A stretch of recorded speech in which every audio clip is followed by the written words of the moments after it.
सावी zone मराठीमध्ये मी सावी तुमचं खूप खूप मनापासून स्वागत करते। आज आपण मार्केटमध्ये मिळते अगदी तशीच पण घरच्या घरी तेही खूप सोप्या पद्धतीने सर्वांची आवडती टूटी फ्रुटी कशी करायची हे बघतोय। ही टूटी फ्रुटी करायला खूप सोपी आहे आणि खायला सुद्धा तितकीच अप्रतिम लागते। चला तर मग आता वेळ न घालवता लगेच रेसिपीला सुरुवात करूयात। पण त्याआधी एक छोटीशी रिक्वेस्ट आहे, रेसिपी तुम्हाला कुठल्याही क्षणी थोडी जरी आवडली तर रेसिपीला लाईक आणि चॅनलला सबस्क्राईब करायला अजिबात विसरू नका। टूटी फ्रुटी बनवण्यासाठी सर्वात अगोदर आपल्याला लागणार आहे कच्ची पपई। तर इथे आमच्याकडे पपईचं झाड आहे आणि त्याला भरपूर अशा पपया देखील आलेल्या आहेत, पाहू शकता। आता त्यातलीच एक पपई आपण तोडून घेतली। पपई तोडली की लगेच त्यातून असं दूध गळतं किंवा चीक गळतो। आता ही पपई आपल्याला 2-3 पाण्याने स्वच्छ धुवून घ्यायची म्हणजे याचा चिकटपणा कमी होईल। इथे तुम्ही पाहू शकता पपई मी आणल्यानंतर 2-3 पाण्याने अगदी स्वच्छ धुवून घेतली। धुतल्यानंतर तिला पुसून सुद्धा घेतले आणि पाहू शकता अगदी हिरवीगार कच्ची पपई आहे। टूटी फ्रुटी बनवण्यासाठी आपल्याला एकदम कच्च्या पपईचाच वापर करायचा आहे। आता ही पपई आपण चिरून घेऊयात। तर दोन्ही साईडचे टोक आपल्याला अशा पद्धतीने कट करून घ्यायचे आहेत। आता पपई आपण मध्यभागी कट करून घ्यायची आहे। तुम्ही उभी सुद्धा कट करू शकता, पण मध्यभागी कट करायला मला थोडं जास्त सोपं वाटलं म्हणून मी अशा प्रकारे ही पपई कट करून घेते। पपई कट करताना थोडी सावकाश करायची। पपई खूप कडक असते तर सुरी हातालाही लागू शकते। तर पहा कट केल्यानंतर या पपईतलं बी सुद्धा एकदम कोवळं आहे, पांढरं आहे। तर अगदी अशीच कच्ची पपई आपल्याला टूटी फ्रुटी तयार करण्यासाठी वापरायची आहे। आता ह्या पपईला आपण छोट्या छोट्या तुकड्यामध्ये कट करून घ्यायचे जेणे पुढची कृती आपल्याला करायला सोपं जाईल। माझ्याकडे पपईचं झाड होतं म्हणून मी पपई तोडून लगेच तिचा वापर टूटी फ्रुटी बनवण्यासाठी करते। पण सर्वांकडेच काही पपईचं झाड नसतं, हो की नाही? काही हरकत नाही। तुमच्याकडे जर पपईचं झाड नसेल तर मार्केटमध्ये तुम्हाला अशी कच्ची पपई अगदी सहज मिळेल। तुम्ही ती पपई आणून त्यापासून अशी टूटी फ्रुटी तयार करू शकता। आता पपईचं आपल्याला काय करायचं आहे, कट केल्यानंतर बियाचा भाग थोडासा काढून टाकायचा आहे आणि नंतर सालीचा भागसुद्धा म्हणजे हिरवा भागसुद्धा आपल्याला काढून टाकायचा आहे। अशाच प्रकारे आता आपल्याला सर्व पपई कट करून तिचा हिरवा भाग काढून घ्यायचा आहे। पपईची हिरवी बाजू काढून टाकल्यानंतर किंवा पपईची साल काढून टाकल्यानंतर त्याचे परत मी असे छोटे छोटे तुकडे तयार करून घेतलेत, कारण आता आपल्याला याला परत कट करायचं आहे म्हणजे यापासून आपल्याला मस्त टूटी फ्रुटी तयार करता येईल। तर अशा प्रकारे आपल्याला छोट्या छोट्या तुकड्यामध्ये ही पपई परत कट करून घ्यायची आहे। सर्व पपई आपल्याला एकाच साईजमध्ये कट करायची आहे म्हणजे आपली टूटी फ्रुटीसुद्धा एकाच साईजची तयार होते। आता अशाच प्रकारे मी सर्व पपई आहे कट करून घेते। आता कट केलेले पपईचे तुकडे आपल्याला अशा भरपूर पाण्यामध्ये घालून स्वच्छ धुवून घ्यायचे।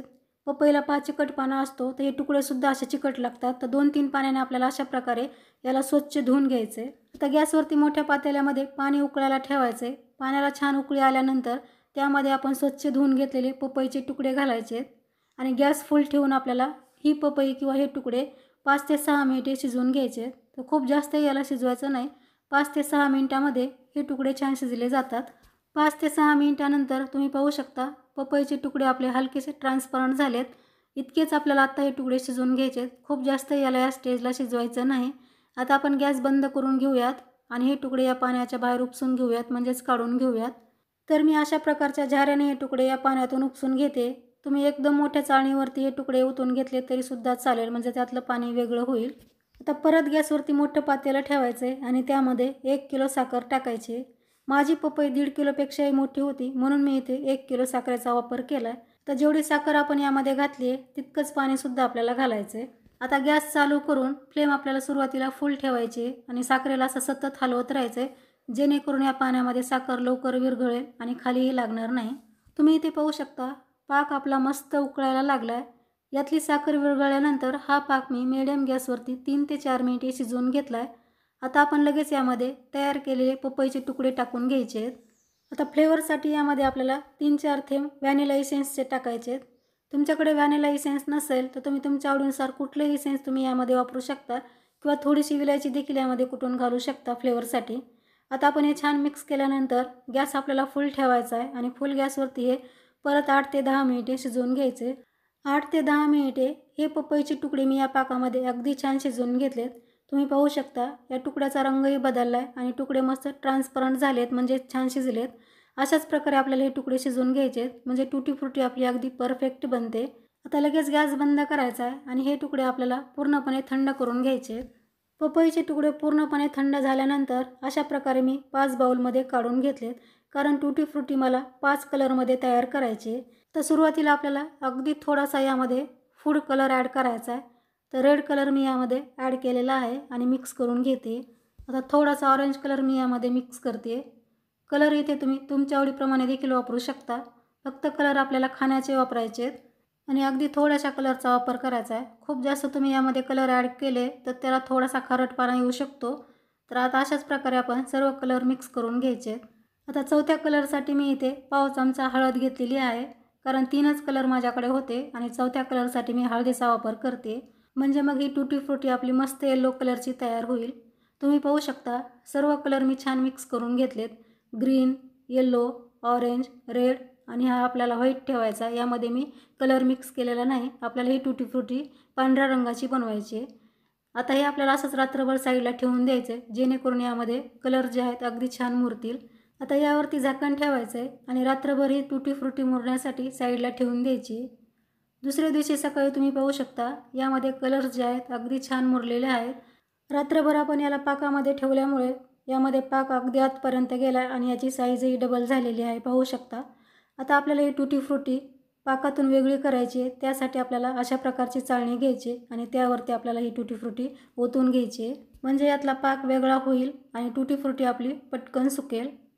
आता 4-5 मिनिटे आपण याला असं चाळणीवरती ठेवायचं आहे, म्हणजे यातला पाक किंवा सिरप आहे पूर्ण वेगळं होईल. सर्व टुटी फ्रुटी आपल्याला याच पद्धतीने चाळणीवरती काढून घ्यायच्यात आणि हे खाली जे सिरप आहे याचा वापर तुम्ही शरबत बनवण्यासाठी करू शकता.